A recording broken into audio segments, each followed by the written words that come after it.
Bom dia, povo de Deus. Quinta-feira, já estamos chegando ao final do ano, já estamos chegando realmente ao final do ano litúrgico. Novembro está já meiando, né? Já estamos no meio do mês. Daqui a pouco está batendo as portas aí, 1º de dezembro, que é o primeiro dia litúrgico. Nós estamos conversando sobre os sacramentos e semana passada conversamos sobre o sacramento da penitência, o sacramento da confissão. Aí nós até conversamos um pouco e mostramos que é um sacramento de onde nós nos tornamos abertos ao diálogo com Deus, ou seja, nós pedimos perdão e é um sacramento de cura, onde só temos dois sacramentos de cura. E um deles é a penitência, porque apaga os pecados, nos liberta, nos deixa livre para votar o amor infinito, o amor de Deus, o amor que a gente não deve nunca deixar de ter em nosso coração. E hoje é o outro sacramento também de cura, que são dois, penitência e unção dos enfermos. Aí nós hoje vamos conversar um pouco sobre unção dos enfermos, esse sacramento lindo, maravilhoso, que a igreja nos mostra, que é um sacramento também de reconciliação, porque a unção dos enfermos também apaga os pecados e nos deixa livre para nos encontrar com Deus, se assim Ele nos chamar. O sacramento da unção dos enfermos, também conhecido como extrema unção. Por quê? E quando a pessoa está normalmente muito doente, muito enfermo, antigamente só chamava o padre quando estava morrendo, era extrema unção. Já no momento final, que eu chamo paternidade, quando fazia a unção dos enfermos, com certeza apaga os pecados e ele está mais próximo de ir para o céu. Por isso que coração limpo, coração puro. Se tivesse ainda lúcido, confessava os pecados com o padre, ele impõe as mãos sobre o enfermo e lá também coloca o óleo da unção dos enfermos. É uma cerimônia católica que oferece conforto espiritual e físico. O sacramento da unção dos enfermos traz a graça divina aos fiéis que estão passando por enfermidades graves ou fragilidade, devido muitas vezes à idade avançada ou alguma enfermidade. Este sacramento é frequentemente administrado a pessoas que enfrentam doenças sérias, procedimentos cirúrgicos. Importante dizer que a fragilidade do indivíduo, a idade avançada, com o objetivo de trazer conforto espiritual e também a cura, né? A cura e o fortalecimento da fé. A unção dos enfermos é realizada por meio da imposição das mãos do sacerdote sobre a pessoa doente, acompanhada da unção com óleo consagrado, conhecido como óleo dos enfermos. Veja, o sacerdote, o diácono não pode, o bispo pode, o papa pode, o padre pode, o sacerdote. O diácono ou qualquer outro ministério da igreja não pode ministrar a unção dos enfermos. Se tiver algum diácono ministrando aí, está errado, não pode, é contrário à nossa doutrina. A igreja nos diz que é o sacerdote da igreja. Ou algum outro ministro, pega o óleo aí, que nós sabemos, no batismo nós temos o óleo dos enfermos e o óleo do catecúmeno. E aí a pessoa pode querer pegar e sair ministrando. Não pode. Só o sacerdote da igreja, o bispo, o papa, enfim. Pessoas que são realmente... a igreja dá essa função para que eles exerçam, que é através do sacerdote da igreja. A unção dos enfermos é realizada por meio da imposição das mãos. Busca a cura, busca preparação para a passagem da vida, para a vida eterna. É o meio pelo qual o sacerdote sobre a pessoa doente, acompanhada com o óleo, ele dá a cura física e a cura espiritual. Caso seja momentâneo o final da vida do enfermo, a graça conferida por esse sacramento auxilia a pessoa a unir sua dor à dor de Cristo, para o bem da igreja e o bem de toda a humanidade. Veja, normalmente a pessoa está enferma e às vezes já nem, como a gente chama, moribundo, já no estado já de espera para o chamado de Deus, recebe a unção dos enfermos, como eu tinha citado já no início, e ele já está encaminhado com realmente o coração limpo, o coração puro, porque ele está purificado, apagou os pecados. A unção dos enfermos, ele tem o poder de apagar os pecados. Vale ressaltar que esse sacramento não é apenas para situações de grande perigo, de morte iminente. Ele também pode ser ministrado a qualquer pessoa que esteja sofrendo de uma doença ou que vai receber fazer uma cirurgia ou uma debilidade significativa. Além de trazer conforto espiritual e físico, a unção dos enfermos também oferece a oportunidade de reconciliação e perdão dos pecados. Se o doente estiver em estado de pecado grave, desta forma, este sacramento proporciona não apenas cuidados espirituais, mas também a restauração do seu caminhar junto a Deus, a relação com Deus. Ele entrelaça a ligação dele para com o Pai.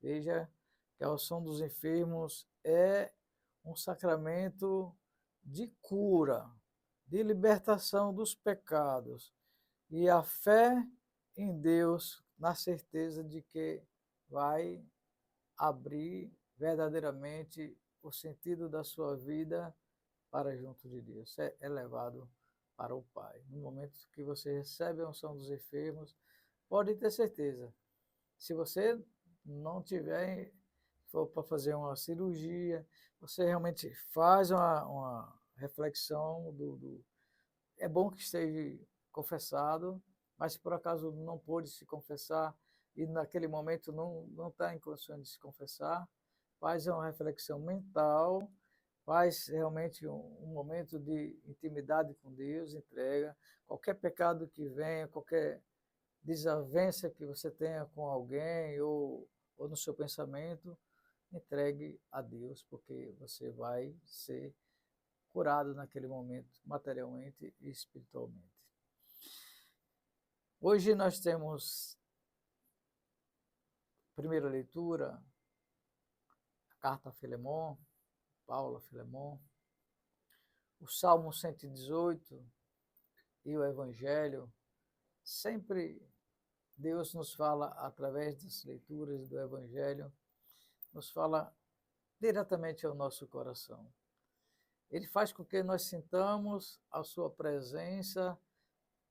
Os pais, toda vez que for escutar a palavra ou meditar a palavra, lembre-se de fazer uma Lexio Divina, uma leitura orante da palavra e deixar que Cristo penetre dentro do seu coração. É bom que você, muitas vezes, penetre dentro da passagem do Evangelho, que você tenha essa intimidade, que pare, não faz a coisa acontecer de qualquer jeito.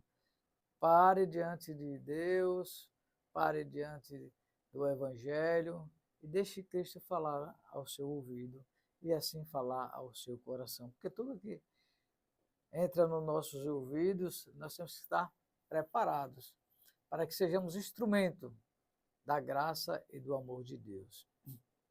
Como Paulo, nesta carta a Filemon. Paulo, na carta, eu não vou ler a primeira leitura hoje, não. Vou só comentar um pouco sobre a primeira leitura. Poderia até ler, porque é uma leitura excelente, muito doce e transforma verdadeiramente o nosso coração. Mas eu vou comentar a leitura. São Paulo está diante de um caso de consciência um pouco complicado. Onésimo, por aquilo que se pode entender, tinha fugido da casa do seu patrão Filemão, um bom cristão da igreja de Colossenses. Veja, Onésimo era escravo de Filemão. E Filemão era uma pessoa que vivia dentro da igreja cristã. Era um bom cristão, segundo Paulo. Por ter fugido, Onésimo era considerado pela lei vigente um delinquente, um fugitivo. Por sua vez, Paulo acolheu Onésimo com tanta bondade que este se converteu e se deixou ser batizado. Paulo pegou o escravo fugitivo e aí Paulo converteu ele a ser cristão. E, inclusive, ele pediu o batismo para Paulo. Veja, era um escravo, fugitivo da casa de Filemão, e Paulo pegou ele e disse, esse realmente eu vou fazer com que ele se torne também um cristão. Por sua vez, Paulo acolheu Onésimo com tanta bondade, que este se converteu e se deixou ser batizado. É por isso que Paulo se refere a Onésimo como meu filho, que fiz nascer para Cristo na prisão. Veja, se a gente pegar qualquer pessoa que muitas vezes nós não sabemos nem de onde vem, sentar, conversar, mostrar a ele que Cristo existe, mostrar o caminho da igreja, mostrar o caminho da salvação. Quem sabe falar sobre os sacramentos para que ele entenda, falar sobre os mandamentos, enfim, abrir o coração para ele e deixar que ele abra o coração para você. Como Paulo. Paulo, quando ele escreve essa carta, ele diz claramente que ele converteu Onésimo. E ele vai mandar Onésimo de volta para Filemão. Qual era o problema de consciência de Paulo? Paulo poderia enviar Onésimo de novo para Filemão, que tinha direito de punir o escravo fugitivo. Outra coisa que poderia fazer Paulo era de reafirmar que a escravidão tinha sido superada pela fé cristã. Na realidade, Filemão ia entender, né? Porque ele era cristão e ele ia aceitar. E que, por isso, ele contraria o evangelho se ele prejudicasse Onésimo, se ele, vamos dizer que ele pegasse, naquela época, o escravo, jogaria lá num tronco, aí ele ia dizer, olha, Filemão, isso não é a favor do evangelho, não, viu? Você tem que tratar bem as pessoas que vivem com você, mesmo sendo o escravo, o empregado. Outra coisa, Onésimo poderia ser considerado livre também. E Filemão não poderia fazer nada, em contrário, uma vez que em Cristo somos todos iguais. Paulo poderia ter dito, olha, Filemão, ele é um irmão nosso, em Cristo somos iguais. Então ele não é mais escravo, ele vai estar livre. Mas Paulo ele tem uma sabedoria, e ainda tem, né? Porque ele fala para nós diretamente, ele falou para Filemão naquela época lá, e está falando para nós, você que tem um empregado em casa, trata bem esse empregado, ou você trata como escravo, você pune ele quando ele sai de casa sem dizer para onde vai, ou você trata ele como um irmão em Cristo, porque no Evangelho todos somos irmãos, todos somos irmãos em Cristo, e Paulo é de uma sabedoria realmente incrível. Paulo, no entanto, encontrou uma solução totalmente inesperada, mas profundamente arraigada no Evangelho. Ele enviou o escravo Onésimo de volta ao seu patrão, acompanhado da carta que hoje lemos. Olha que Paulo não é brincadeira não, viu? Paulo ele mostra realmente o sentido da vida e mostra a solução. Em vez de punir o escravo fugitivo, acolher com honra o irmão no Senhor. Nada mais revolucionário do que isso. Em vez de brigar com ele, em vez de punir, tratar ele como um irmão, como um outro. Se eu não quero que trate mal a mim, como é que eu vou tratar mal o outro? Temos que ter essa abertura de coração e entender o que Paulo está fazendo, o que está falando. Paulo, receba Onésimo como irmão em Cristo.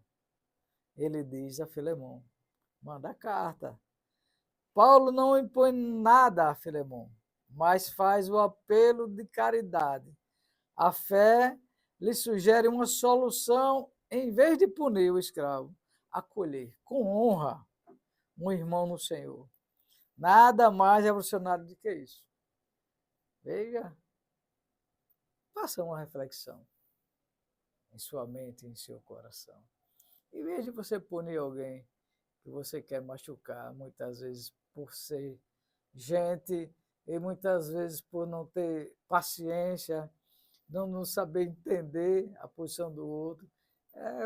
Hoje estou falando muito sobre paciência, porque às vezes a gente perde a paciência com algumas coisas, mas não é para perder, é para entregar na mão de Deus. Aí diz, paciência tem limite. Escute Paulo, para ver se ele não consegue envolver o seu coração e fazer com que você esqueça a impaciência e acaba sendo totalmente impaciente. Eu acredito que Filemão estava querendo pegar o escravo de qualquer jeito lá.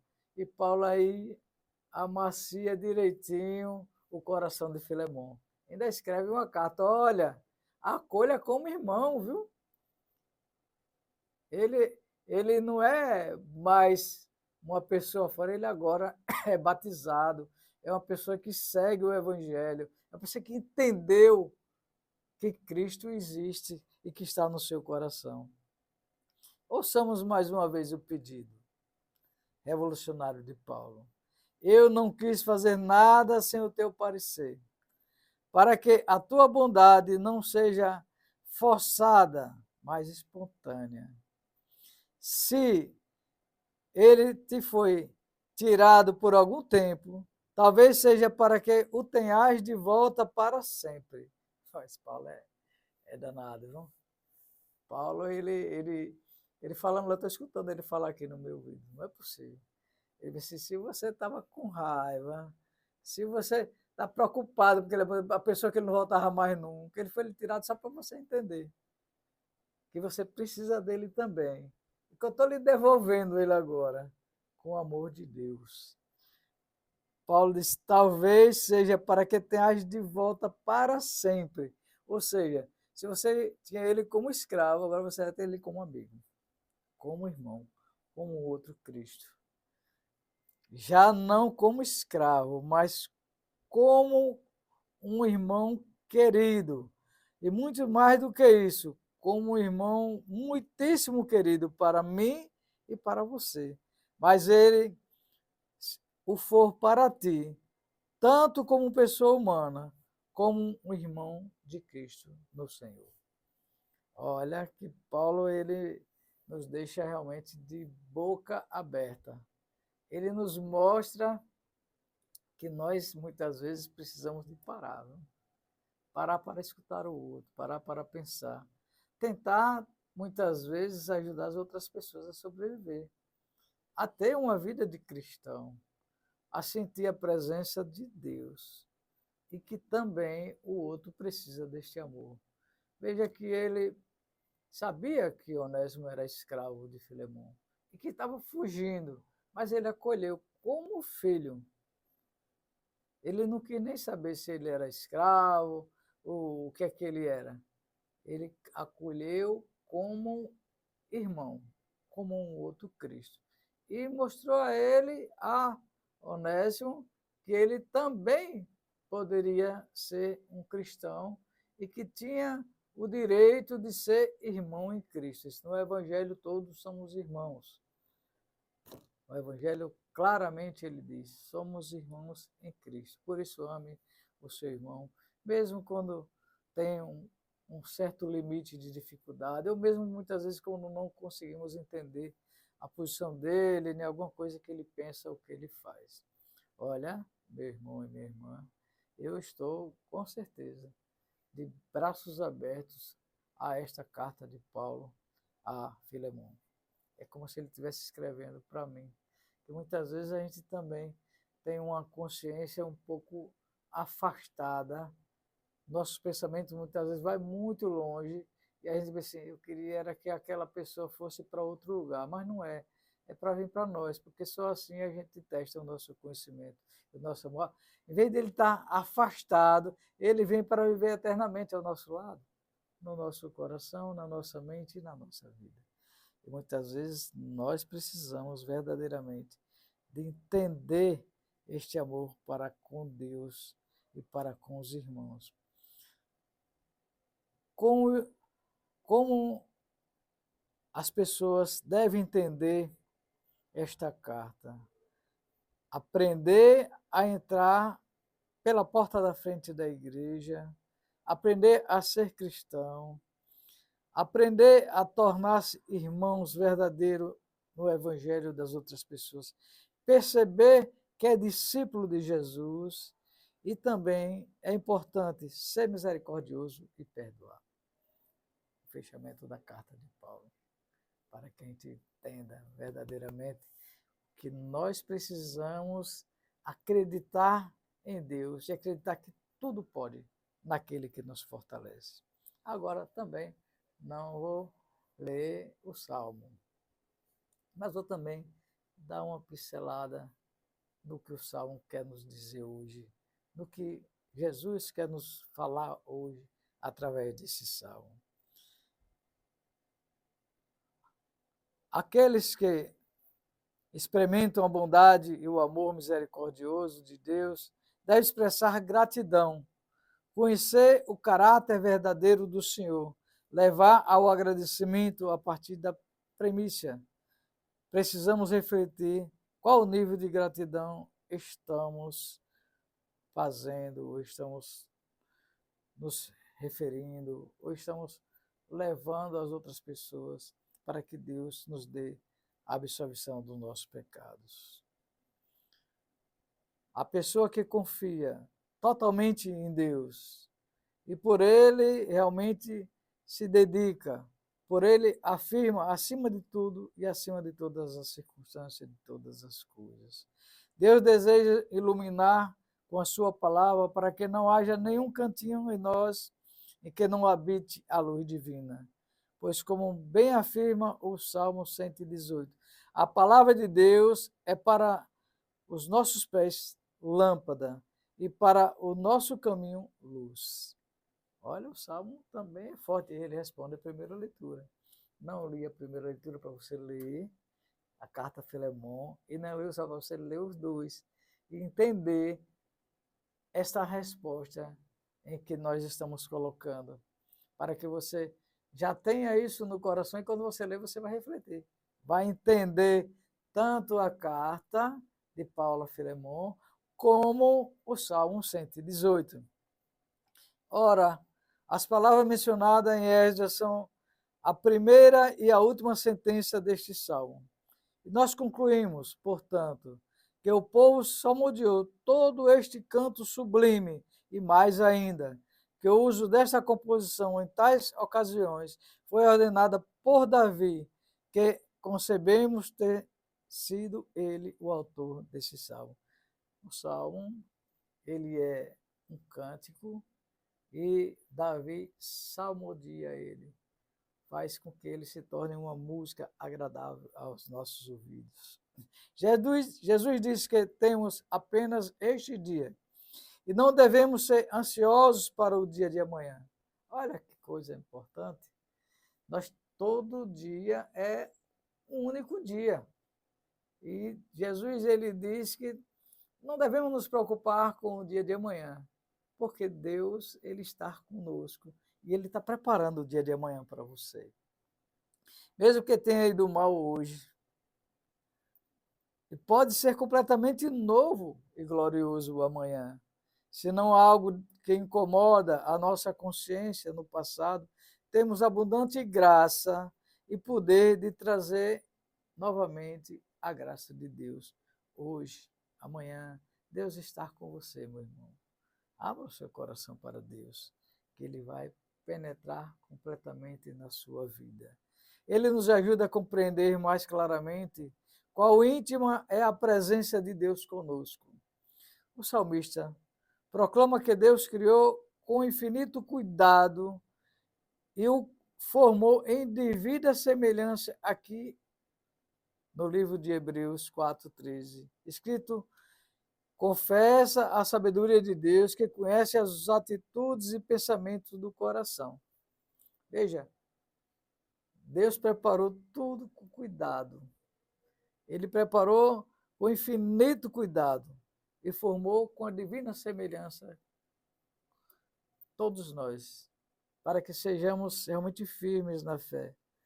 E lá em Hebreus ele diz que confessa com sabedoria, que conhece as atitudes e pensamentos do seu coração. Do meu coração. Deus conhece o seu coração. Ele sabe as suas atitudes. Ele sabe que muitas vezes precisamos de parar, não ser impulsivo, porque se for muito impulsivo, acaba fazendo uma bobagem. Claro, muitas vezes a gente acaba caindo e se arrepende, mas vai a Deus, confessa, pede perdão, e Ele nos dá a graça da absolvição, uma verdadeira, realmente, maneira de sentirmos presente nessa graça e nesse amor de Deus. Ave Maria, cheia de graça, o Senhor é convosco. Bendita sois vós entre as mulheres, e bendito é o fruto do vosso ventre, Jesus. Santa Maria, Mãe de Deus, rogai por nós, pecadores, agora e na hora de nossa morte. Amém. O Senhor esteja convosco, Ele está no meio de nós. Proclamação do Evangelho de Jesus Cristo segundo Lucas. Glórias a vós, Senhor. Esse é o Evangelho. Naquele tempo, os fariseus perguntaram a Jesus sobre o momento em que chegaria o reino de Deus. Jesus respondeu: nem se poderia dizer se está aqui ou está ali, porque o reino de Deus entre vós. E Jesus disse aos discípulos: dias virão, em verdade desejareis ver um só dia do Filho do Homem, e não podereis ver. As pessoas vos dirão: ele está ali ou ele está aqui. Não deveis ir, nem correr atrás, pois como um relâmpago brilha de um lado até o outro do céu, assim também será o Filho do Homem no seu dia. Antes, porém, ele deverá sofrer muito e ser rejeitado por esta geração. Deus, ele nos mostra nesse evangelho a passagem em que, dizendo ao discípulo, ele é indagado como ia ser o reino dos céus, como ia acontecer. E ele responde, inclusive diretamente aos seus discípulos. Ele diz que tomai cuidado, porque o Filho do Homem ia ser rejeitado pelos homens, e ele vivia com ele não entendeu. Mas ele disse que o Filho do Homem vai sofrer muito, vai ser rejeitado pelos homens, mas vai ter realmente o ganho do reino dos céus. Você está se tornando um discípulo? Está preparando o seu coração, a sua vida, para viver plenamente essa graça desse amor de Deus? Veja, em uma outra passagem do Evangelho, diz: eu sou a videira, vós sois os ramos, diz o Senhor. Se alguém permanece em mim e eu nele, dá muito fruto. Naquele tempo, os fariseus perguntaram a Jesus sobre o momento em que chegaria o reino de Deus. Essa passagem na Bíblia que fala sobre o reino de Deus tem a sua relação com as pessoas. Naquele tempo, os fariseus perguntaram a Jesus o momento em que chegaria verdadeiramente o reino de Deus. Ele responde: o reino de Deus não vem ostensivamente, nem se poderá dizer está aqui ou está ali, pois o reino de Deus está no meio de vós. O reino de Deus, se você vive fazendo bem, se você vive realmente na certeza que ama o irmão, porque você só pode dizer que ama a Deus se você ama o seu irmão. Ele disse: se você não diz que odeia o irmão e diz que ama a Deus, mentira, vã é a sua fé. Isso é Paulo que diz numa de suas cartas. E ele disse aos discípulos: dias virão em que desejarais ver um só dia do Filho do Homem e não podereis ver. Ele está aqui ou ele está ali. Não deveis ir nem correr atrás, pois como um relâmpago, de repente brilha de um lado do céu até o outro, assim também será o Filho do Homem no seu dia. Antes, porém, ele deverá sofrer muito e ser rejeitado por esta geração. Nós que somos conhecedores do Evangelho, somos conhecedores do momento aonde ele foi crucificado, ele deverá sofrer muito, mas com certeza ganhará o reino dos céus. Ele como Deus. Hoje os fariseus perguntam a Jesus uma coisa que interessou sempre, como mistura de interesse, curiosidade, medo. Quando virá o reino dos céus? Quando será o dia definitivo? Quando será o fim do mundo? O retorno de Cristo para julgar os vivos e os mortos no juízo final. Jesus disse que isso é imprevisível. O único que sabemos é que virá subitamente, sem avisar, como um relâmpago. Está lá em Lucas 17, 24. Um acontecimento repentino e, ao mesmo tempo, cheio de luz, de glória. Em quantas circunstâncias a segunda chegada de Jesus permanece no mistério. Mas Jesus dá-nos uma pista autêntica e segura. Desde agora, o reino de Deus está no meio de vós. Lucas 17, 21. Dentro de vós, dentro de nós, está o reino de Deus. Este reino que começará imprevisivelmente fora, pode começar já agora, dentro de nós. O último dia configura-se já agora no seu interior, no interior de cada um de nós. Se queremos entrar no reino de Deus, no dia do juízo final, temos de que fazer entrar agora o reino de Deus dentro de nós e ajudar as pessoas para que entre também em suas vidas. Temos de fazer entrar agora o reino de Deus. Se queremos que Jesus, naquele momento definitivo, seja o nosso juiz misericordioso. Temos que fazer que ele, desde agora, seja o nosso amigo, o hóspede dentro do seu coração. Que seja o seu hóspede dentro do seu interior. Olha, São Bernardo, no Sermão do Advento, fala de 3 vindas de Jesus. A primeira vinda, quando se faz homem. A última, quando virá como juiz.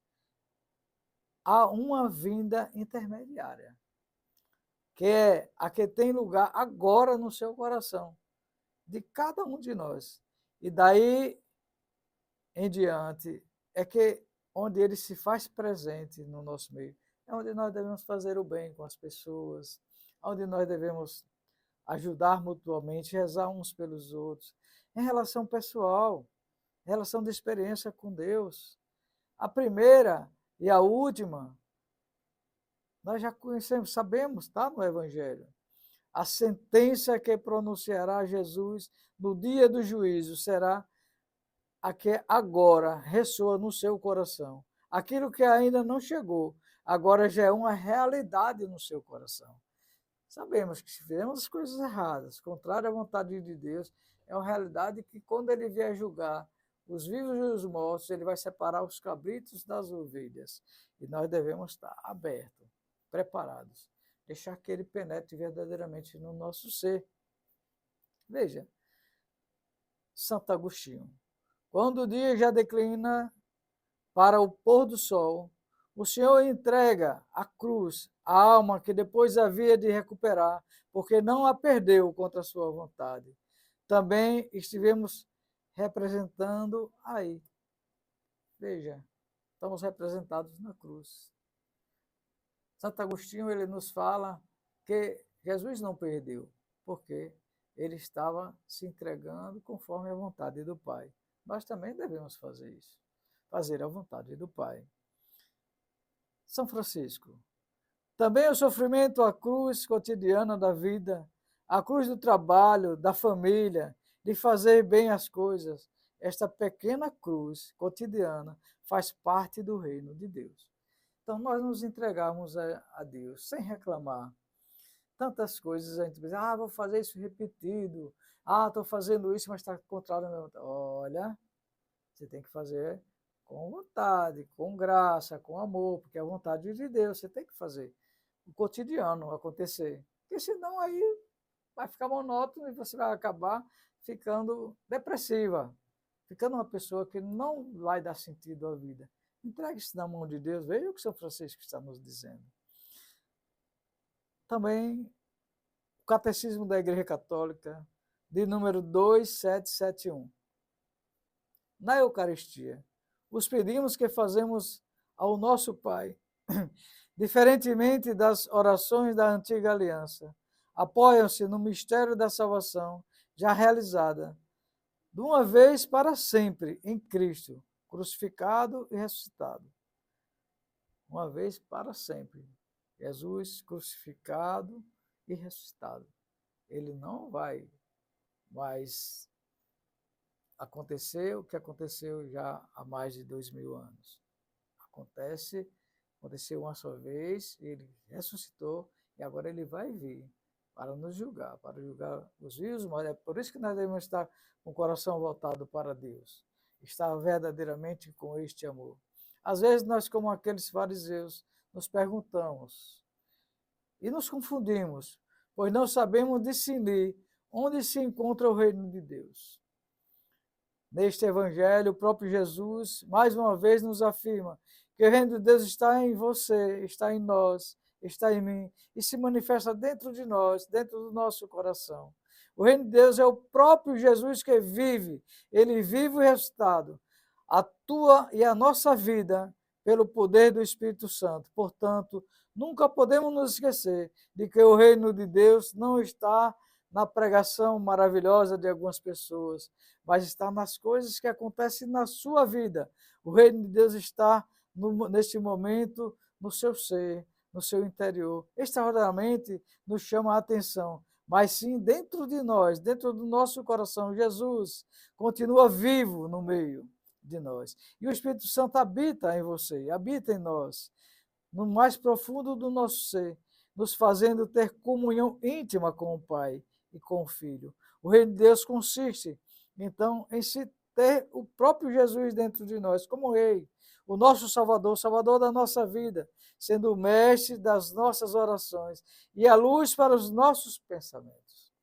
Olha, que importância esse evangelho de hoje, viu?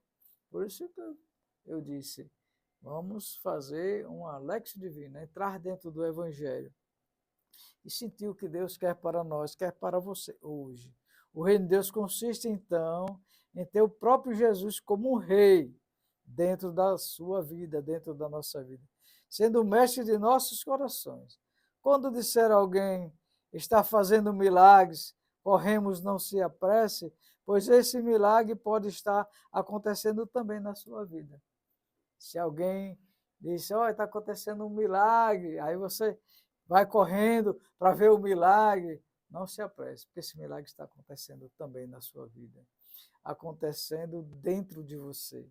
Jesus está aí para renovar o seu coração, dar à sua vida um novo sentido e levar você a viver uma conversão verdadeira, transformada, os valores em riquezas do Evangelho.